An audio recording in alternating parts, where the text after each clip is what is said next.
জয় শ্রীকৃষ্ণ। রাধে রাধে। আশা করব ভক্তরা মাতাজিরা আপনারা সবাই ভগবান শ্রীকৃষ্ণ এবং শ্রীমতী রাধারানীর কৃপায় সবাই ভালো আছেন। আর আপনারা যাতে সংসারে বন্ধুবান্ধব আত্মীয় স্বজন সবাইকে নিয়ে সবসময় ভালো থাকতে পারেন সেটাই আমি ভগবান শ্রীকৃষ্ণ এবং শ্রীমতী রাধারানীর চরণে সবসময় প্রার্থনা করি। আজ সনাতন ধর্মের প্রচারক কৃষ্ণের দাস সুজিত নাহা আপনাদের সামনে উপস্থিত হয়েছি যে ভক্তরা মাতাজিরা 2024 শ্রী শ্রী জগন্নাথ দেবের ভগবান জগন্নাথ দেবের শুভ রথ যাত্রা অনুষ্ঠান কবে অনুষ্ঠিত হবে। আজকে ভক্তরা মাতাজিরা এই ভিডিওতে জানতে পারবেন যে রথ যাত্রার অনুষ্ঠানে আপনি কি করলে ভগবান জগন্নাথ দেব, বলদেব, সুভদ্রা সবার কৃপা সঞ্চয় করতে পারবেন। ভক্তরা মাতাজিরা এবং রথের দিন আপনারা যে জগন্নাথ দেবের রথের নাম কি, সুভদ্রার রথের নাম কি বা বলদেবের রথের নাম কি, সব কিছু পুঙ্খানুপুঙ্খভাবে এই যে আষাঢ় মাসের শুক্লপক্ষিয়া তিথিতে রথের আগের দিন কি অনুষ্ঠান হবে জগন্নাথ মন্দিরে এবং রথের দিন আপনারা কি করে এই ভগবান জগন্নাথ দেবের কৃপা সঞ্চয় করতে পারবেন, আজকে আপনারা ভিডিওটা শ্রবণ করুন নিষ্ঠার সঙ্গে। তবেই জানতে পারবেন যে ভগবান জগন্নাথ দেব কেন ভগবান এবং তিনি যে কত কৃপাময়। এর আগে যারা জগন্নাথ দেবের স্নান যাত্রায় উৎসবে অংশগ্রহণ করেছেন, জগন্নাথ দেব, বলদেব এবং সুভদ্রা মাকে যে যারা স্নান করিয়েছেন অবশ্যই ভগবানের কৃপা সঞ্চয় করতে পেরেছেন ভক্তরা মাতাজিরা। কারণ কি শাস্ত্রে আছে যে এই জগন্নাথ দেবের স্নান যাত্রায় আপনারা যদি নিজেরা অংশগ্রহণ করেন বা আপনি দূর থেকে যদি সেটা দর্শনও করেন তাহলে জননীর জন্মটিতে মানে আপনি এই পৃথিবীতে জন্ম মৃত্যুর জরা বেদিতে আপনাকে আর এই কষ্ট করে আসতে হবে না। মৃত্যুর পরে আপনি খুব সহজেই ভগবানের ধামে ফিরে যেতে পারবেন। এই জগন্নাথ দেবের স্নান যাত্রা বা জগন্নাথ দেবের রথ যাত্রা দর্শন বা দড়ি ধরে যদি আপনি নিষ্ঠা সহকারে সেটা টান দেন। তাই ভক্তরা মাতাজিরা যারা এখনও আমার এই কৃষ্ণকথা সুজিত নাহা চ্যানেলটা সাবস্ক্রাইব করেননি সবার চরণে প্রণতি নিবেদন, আপনারা আমার এই চ্যানেলটা সাবস্ক্রাইব করে বেল আইকন অন করে রাখুন। তাহলে কি হবে, আপনি ঘরে বসে সুন্দর নির্মল বাংলা ভাষায় ভগবান শ্রীকৃষ্ণের সমস্ত নিয়মকানুন, একাদশীর মাহাত্ম্য, তিথি নিষ্ঠা সহকারে আপনারা শ্রবণ করতে পারবেন আপনার নিজ গৃহে আপনার এই স্মার্টফোনের মাধ্যমে। আর ভক্তরা মাতাজিরা অনেকে আমাকে ফোন কমেন্ট করেন যে প্রভু দীক্ষা নেবে কি করে। দেখুন, বললেই কিন্তু দীক্ষা নেওয়া যায় না। তাই দীক্ষা নেওয়ার আগে আপনাকে নিজেকে কি করে উপযুক্ত হবেন সেই পদ্ধতিগুলো আগে আপনাকে জানতে হবে এবং মানতে হবে। তারপরে আপনি উপযুক্ত হলে দীক্ষা এত সহজ নয়। দীক্ষা মানে দ্বিতীয়বার জন্ম দেবে গুরুদেব আপনাকে। কি করে আপনার এই জীবনকে সার্থক করবেন, কি করে ভগবানের সেবায় ব্রতী হবেন, কি করে হৃদয়ে কৃষ্ণ চেতনা, কৃষ্ণ ভাবনা আনবেন, সেগুলো দীক্ষার মাধ্যমে ভক্তরা মাতাজিরা আপনারা পেয়ে যাবেন। তাই আমাদের স্ক্রিনের ফোন নাম্বার আছে, সেখান থেকে আমাদের সাথে কন্ট্যাক্ট করতে পারেন দীক্ষা সংক্রান্ত ব্যাপারে। আর একটা ভক্তরা মাতাজিরা অনেকে আমাকে কমেন্ট করেন যে প্রভু রাধাকৃষ্ণের সেবায় আমরা কিছু অর্থ প্রদান করতে চাই, সেটা কি করে করব। সেটা তো আমার স্ক্রিনে ফোন নাম্বার দেওয়া হবে, সেখান থেকে আমার সাথে যোগাযোগ করবেন। আপনাদেরকে দান যে যাতে সৎ পাত্রে আপনারা দিতে পারেন এবং সৎ জায়গায় ভগবান শ্রীকৃষ্ণ শ্রীমতী রাধারানীর সেবায় সেটা কাজে লাগে, সে ব্যবস্থা আমি করে দেব। হরিবোল হরিবোল। তাই এখন আসি মূল পর্বে, যে আজকের যে একদম ইম্পর্টেন্ট খুব গুরুত্বপূর্ণ একটা ভিডিও নিয়ে এসেছি যে এই 2024 একদম সঠিক দিন কবে, 6 তারিখ না 7 তারিখ, 6ই জুলাই না 7ই জুলাই। আষাঢ় মাসের যে শুক্লপক্ষিয়া তিথিতে শ্রী শ্রী ভগবান জগন্নাথ দেবের যে রথযাত্রা অনুষ্ঠান হয়, সারা পৃথিবীতে সনাতন ধর্মী মানুষরা এই একটা দিনের জন্য কিন্তু 365 দিন খুব মুখিয়ে থাকে কবে আসবে সেই জগন্নাথ দেবের রথযাত্রা।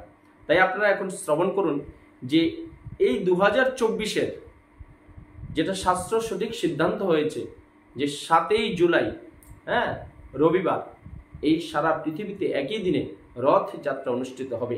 তাই আপনার প্রিয় কাছাকাছি ইস্কন মন্দির থাকলে, কৃষ্ণ মন্দির থাকলে বা জগন্নাথের মন্দির থাকলে আপনারা সেখানে সামিল হয়ে অবশ্যই রথযাত্রায় আপনি অনুষ্ঠানে অংশগ্রহণ করে নিজের এই দুর্লভ মানব জীবনকে আপনি সার্থক করুন ভক্তরা মাতাজিরা। তাই এই রথযাত্রার আগে 6 তারিখ কি হবে, নেত্র উৎসব ও নবযৌবন দর্শন। এই যে 22শে শ্রাবণ আমাদের যে 22শে এই জুন যে আমাদের এই শ্রী জগন্নাথ দেবের যে স্নানযাত্রা অনুষ্ঠান হয়েছিল তারপরে কিন্তু জগন্নাথ দেব 15 দিন সাধারণ ভক্তদের কোনো দর্শন দেন না, বিশেষ করে 14 দিন। হ্যাঁ, পূজা অর্চনা ঠিকই হয় ভগবানের, কারণ ভগবানের সেবা কখনো আমরা বন্ধ করতে পারি না, কিন্তু সাধারণের জন্য সেই দরজা বন্ধ থাকে, সাধারণের জন্য ভগবান সেদিন দর্শন থেকে বিরত থাকেন। কিন্তু 6 তারিখ কী হয়, প্রায় 22 ঘন্টা হ্যাঁ ওপেন থাকে ভক্তদের জন্য, আর 2 ঘন্টা থাকে হ্যাঁ রথযাত্রার আগের দিন দেবদেবীর জন্য। কারণ কি, এই জগন্নাথ দেবের মন্দিরে পুরীর প্রত্যেক দিন যমরাজ এসে সমস্ত এই পৃথিবীর মানুষের পাপ পুণ্যের হিসাব সব কিছু দিয়ে যায়। তাই 2 ঘন্টা থাকে দেবদেবী দর্শনের জন্য হ্যাঁ নবযৌবন বা নেত্রোৎসব, আর 22 ঘন্টা থাকে সাধারণ মানুষের জন্য ভক্তরা মাতাজিরা। তাই স্নানযাত্রার পক্ষ থেকে জগন্নাথের বিশেষ দর্শন হয়। এটা রথযাত্রা মহোৎসব 2024-এর 7ই জুলাই রবিবার সারা পৃথিবীতে একই দিনে ভক্তরা মাতাজিরা উৎসব অনুষ্ঠিত হবে। হেরা পঞ্চমী উৎসব হবে সে 7 তারিখে। 11ই জুলাই 2024 বৃহস্পতিবার আষাঢ় মাসের শুক্লপক্ষিয়া পঞ্চমী তিথিতে আপনার উল্টো রথ মহোৎসব অনুষ্ঠিত হবে। রথযাত্রা 7 তারিখ হবে হ্যাঁ মেন, আর উল্টো রথ হবে আপনার 15ই জুলাই 2024 সোমবার। পুরীতে জগন্নাথ দেবের সোনাবেশ 17ই জুলাই 2024 বুধবার। ব্রহ্মাণ্ড পুরাণে উল্লিখিত আছে, রথে চ রমণ চ দৃষ্টা পুনর্জন্মনং বিদ্যতে, অর্থাৎ রথে উপবিষ্ট ভগবান শ্রী জগন্নাথ দেবের দর্শন করলে আর পুনর্জন্ম হয় না। এটা কোথায় আছে? ব্রহ্মাণ্ড পুরাণে সুন্দর করে বর্ণিত আছে। যখন ভগবান জগন্নাথ দেব এই রথে যখন আরোহণ করছেন মাসির বাড়ির উদ্দেশ্যে, তখন যদি কোনো ভক্ত তাকে শ্রদ্ধা সহকারে ষষ্ঠাঙ্গে প্রণাম করেন এবং দর্শন করেন, তাহলে এই ব্রহ্মাণ্ড পুরাণে সুন্দর করে উল্লেখিত আছে, তাকে আর জন্ম মৃত্যুর জরাবেদিতে আপনাকে আর কষ্ট করতে হবে না ভক্তরা মাতাজিরা। সোজাসুজি আপনি মৃত্যুর পর বৈকুণ্ঠ ধামে ভগবানের শ্রীধামে শ্রীমতী রাধারানীর ধামে সেখানে গিয়ে ভগবানের সাথে অপাকৃত লীলায় আপনি অংশগ্রহণ করে ভগবানের সেবা করার সুযোগ পাবেন। হরিবল হরিবল। তাই ভগবান শ্রী জগন্নাথ তার ভ্রাতা বলরাম এবং ভগ্নী সুভদ্রা অভিন্ন বৃন্দাবন যাত্রা গুন্ডিচা মন্দিরে পরদিন দ্বিতীয়া তিথিতে আগমন করেন। তাই সকল ভক্তবৃন্দ শ্রী মহাপ্রভুর নেতৃত্বে রথের আগের দিন আষাঢ় মাসের শুক্লপক্ষের প্রতিপদে সমস্ত গুন্ডিচা মন্দির মার্জন করেন। এটি যেরকমভাবে ভগবানের প্রতি অকৃত্রিম ভালোবাসার বহিঃপ্রকাশ, তেমনি আমাদের হৃদয়স্থ অগণিত পাপরাশি কলুষতাকে মার্জনা করে দূরীভূত করায় এর অপূর্ব সুযোগ। তাই কি হয়, রথের আগের দিন গুন্ডিচা মার্জন হয় মাসির বাড়িতে। ভগবান এই জগন্নাথ তার ভ্রাতা বলদেব এবং ভগ্নী সুভদ্রাকে নিয়ে যে রথের দিন আরোহণ করবে, তার আগের দিন গুন্ডিচা মার্জন হয়, যেখানে গিয়ে ভগবান অবস্থান করবে। সেই গুন্ডিচা মার্জন মানে খুব সুন্দর করে পরিষ্কার করে সেই জায়গায় সেই ভক্তরা মাতাজিরা আপনারা সেখানে অংশগ্রহণ করে ভগবানের কৃপা আপনার সঞ্চয় করতে পারবেন। তাই রথের আগের দিন সকালে নিকটস্থ ইস্কন মন্দির, গুন্ডিচা মন্দির বা শ্রীধাম পুরীস্থ গুন্ডিচা মন্দির হ্যাঁ আপনারা সেখানে অংশগ্রহণ করে আপনি অশেষ কৃপা লাভ করতে পারেন ভগবানের, এবং নিজের মনকে পরিষ্কার করতে পারেন এই গুন্ডিচা মার্জনের মাধ্যমে। 7ই জুলাই 2024 রবিবার রথযাত্রা মহোৎসব। আষাঢ় মাসের শুক্লা দ্বিতীয়া শুভপ্রণ্যে শুভ লগ্নে ভগবান শ্রী জগন্নাথের সমগ্র বিশ্বের পতিত জীবদের দর্শন দান করার জন্য তার অগ্রজ ভ্রাতা শ্রী বলদেব এবং ভগ্নী শ্রীমতী সুভদ্রা দেবী এবং সুদর্শন সঙ্গে নিয়ে রাজপথে নেমে আসেন। এই 365 দিনের মধ্যে ভগবান একদিন হ্যাঁ নিজে শ্রী শ্রী জগন্নাথ দেব তার ভ্রাতা হ্যাঁ এই বলদেব এবং ভগ্নী সুভদ্রাকে নিয়ে সমস্ত বিশ্ববাসী সনাতনধর্মী মানুষকে একদম স্বয়ং দর্শন দেওয়ার জন্য তিনি মন্দিরের বিগ্রহ ছেড়ে রাজপথে নেমে আসেন ভক্তরা মাতাজিরা, শুধু এই অধপতিত মানব জীবনের উদ্ধারের জন্য। তাই প্রথমে বড় ভ্রাতা বলদেব, এরপর বোন সুভদ্রা এবং শেষে শ্রী জগন্নাথ দেবের যথাক্রমে তালধ্বজা, দর্পফলন এবং নন্দী ঘোষ রথে আরোহণ করেন। তাহলে কি দাঁড়ালো, যে বড় ভাই যে বলদেবের রথের নাম হলো তালধ্বজা, আর সুভদ্রার রথের নাম হলো আপনার দর্পফলন, এবং শ্রী শ্রী জগন্নাথ দেবের রথের নাম হলো নন্দী ঘোষ। সকল ভক্তবৃন্দকে সঙ্গে নিয়ে তিনি উপস্থিত হন অভিন্ন বৃন্দাবন সুন্দরাচল গুন্ডিচা মন্দিরে। হরিবল হরিবল। এবং রথে অবস্থিত ভগবান শ্রী জগন্নাথ দেবকে দর্শন করলে আর পুনর্জন্ম হয় না, তাই এর বিশেষ সুযোগটি আপনারা কেউ হাতছাড়া করবেন না।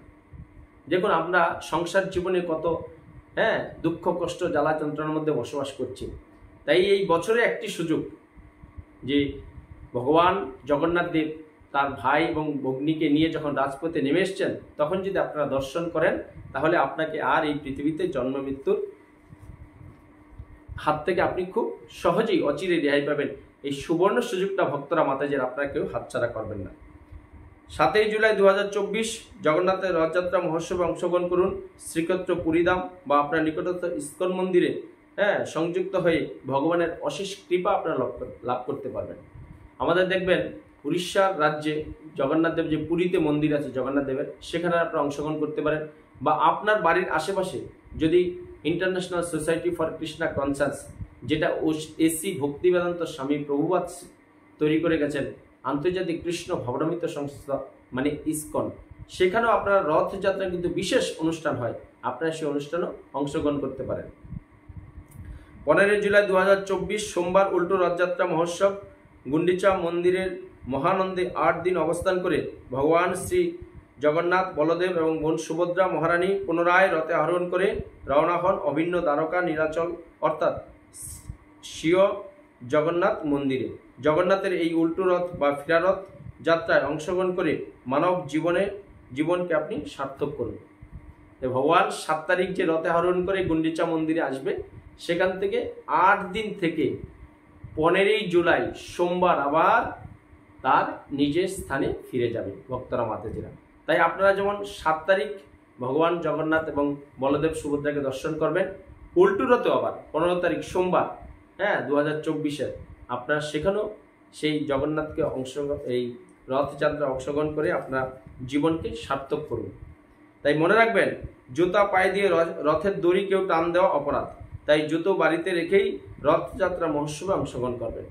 অনেকেই কিন্তু এই ভুলটা করেন, হয়তো অনেকে জুতা পরে যাবেন, কারণ অনেকটা জায়গা হাঁটতে হয়, অনেকটা রাজপথ পিচের রাস্তা থাকে, কারণ মাটির রাস্তা তো এখন খুঁজে পাওয়া কঠিন ভক্তরা মাতাজিরা। ইট কংক্রিটের রাস্তা খুব রুক্ষ রাস্তা, এখন আর সূক্ষ্ম নেই। তাই কি হয়, আপনারা হয়তো জুতো পরে যাচ্ছেন, কিন্তু সাবধান, এটা মনে রাখবেন, জগন্নাথ দেব, বলদেব বা সুভদ্রার যখন রথের দড়ি টান দেবেন বা কোনো ফল আপনার রথের মাধ্যমে দেবেন, তখন কিন্তু আপনার খালি পায়ে দেবেন। এবং প্রণাম করবেন কি করে? ছেলেরা প্রণাম করবেন আপনার অষ্টাঙ্গে, আর মহিলারা প্রণাম করবেন পঞ্চাঙ্গে। হরিবল হরিবল। আপনারা মনে রাখবেন, কিন্তু রথের দড়ি যখন রশি যখন টান দেবেন তখন কিন্তু খালি পায়ে থাকবেন, আর পুরুষরা আপনার দণ্ডবোধ প্রণাম করবেন, আর মাতাজিরা যারা মহিলা আছেন তারা কিন্তু পঞ্চাঙ্গে হাঁটু গেড়ে প্রণাম করবেন ভক্তরা মাতাজিরা। তাই জগন্নাথের ভোগের জন্য কাঁঠাল, কলা, আম বা অন্যান্য ফল আপনি নিতে ভুলবেন না। জগন্নাথকে যখন দর্শন করবেন আপনি এরকম আম, কাঁঠাল, ফল, বিভিন্ন রকমের ফল আপনারা দেবেন। জগন্নাথ আপনার প্রতি আরও প্রীতি সন্তুষ্ট হবে। আর রাজপথে রথে আরোহণরত জগন্নাথকে দর্শন করবেন, অবশ্যই দণ্ডবোধ প্রণাম করবেন। আমি যেটা আগে বলেছি, রাজপথে আপনারা যখন জগন্নাথ দেবকে দর্শন করবেন দণ্ডবোধ প্রণাম করবেন। আর বিশেষ করে মহিলারা, মাতাজিরা, আমি বারে বারেই বলছি, আপনারা পঞ্চাঙ্গ প্রণাম করবেন, হাঁটু গেড়ে প্রণাম করবেন। এইভাবে প্রণাম করেন, এভাবে প্রণাম করলেন, এটা কোনো প্রণাম হয় না। শাস্ত্রে এইভাবে হাত জোর করে প্রণাম কোনো শাস্ত্রে লেখা নেই। পুরুষরা প্রণাম করবেন দণ্ডবোধ, আর মহিলারা প্রণাম করবেন পঞ্চাঙ্গে। দেখেন, ভগবানকে আপনি প্রীতি সাধনের জন্য অন্তত আপনার মনে এইটুকু ভক্তি রাখতে হবে। ভক্তি কিন্তু সবাইকে করা যায় না। আমরা কিন্তু সমাজে আজকে গুলিয়ে ফেলি, অনেকে বলে ফেলি যে এনে ওষুধটা খা, ভক্তি সহকারে খা। না, একমাত্র ভগবানকেই ভক্তরা ভক্তি করতে পারে। আর আপনার গুরুদেব, বাবা মা বা পূজনীয় ব্যক্তি সমাজে যারা আছে তাদেরকে আপনি সম্মান শ্রদ্ধা করতে পারেন, নট ভক্তি। ভক্তি শুধু ভগবানকেই করা যায়। তাই এইভাবে কোনো ভক্তি হবে না। ভক্তি হবে, পুরুষরা করবেন আপনার দণ্ডবোধ একদম অষ্টাঙ্গে, আর মহিলারা করবেন পঞ্চাঙ্গে প্রণাম ভক্তরা মাতাজিরা। তো এই ছিল আজ সনাতন ধর্মের প্রচারক কৃষ্ণের দাস সুজিত নাহার, যে 2024 শ্রী শ্রী জগন্নাথ দেবের যে রথযাত্রা এবং উল্টো রথযাত্রা, গুন্ডিচা মার্জন এবং রথযাত্রায় আপনি কিভাবে অংশগ্রহণ করে নিজের জীবনটাকে সার্থক করবেন, এই কথাগুলো। তাই ভক্তরা মাতাজিরা আপনারা সবাই ভালো থাকুন, এটাই আমি ভগবান শ্রীকৃষ্ণ এবং শ্রীমতী রাধারানীর চরণে সবসময় প্রার্থনা করি। এবং আপনাদের কিছু জানার প্রশ্ন থাকলে আমাদের এই স্ক্রিনে ফোন নাম্বার আছে, আপনারা সেখান থেকে কন্ট্যাক্ট করতে পারেন আমাদেরকে। আমি চেষ্টা করবো আমি যেটা জানি সেটা আপনাদেরকে শাস্ত্রের কথাগুলো বলার জন্য। তাই সবাই পরিশেষে ভালো থাকুন, সুস্থ থাকুন, আর আমার সাথে বলুন জয় শ্রীকৃষ্ণ, রাধে রাধে। জয় শ্রীকৃষ্ণ, রাধে রাধে। কৃষ্ণ কথা সুজিত নাথ চ্যানেল সাবস্ক্রাইব করুন, আমার সাথে শ্রীকৃষ্ণ ও রাধারানীর কৃপা লাভ করুন। এই অমূল্য মানব জীবনে কৃষ্ণ চেতনা, কৃষ্ণ ভাবনায় জাগ্রত করে ভগবান শ্রীকৃষ্ণ ও শ্রীমতী রাধারানীর সেবার মাধ্যমে যাতে মৃত্যুর পরে অপাকৃত জগতিকে আপনারা ভগবান শ্রীকৃষ্ণ এবং শ্রীমতী রাধারানীর কৃপা লাভ করতে পারেন, সেই রাস্তাটা আস্তে আস্তে প্রশস্ত করুন এবং পরিশেষে বলুন জয় শ্রীকৃষ্ণ, রাধে রাধে।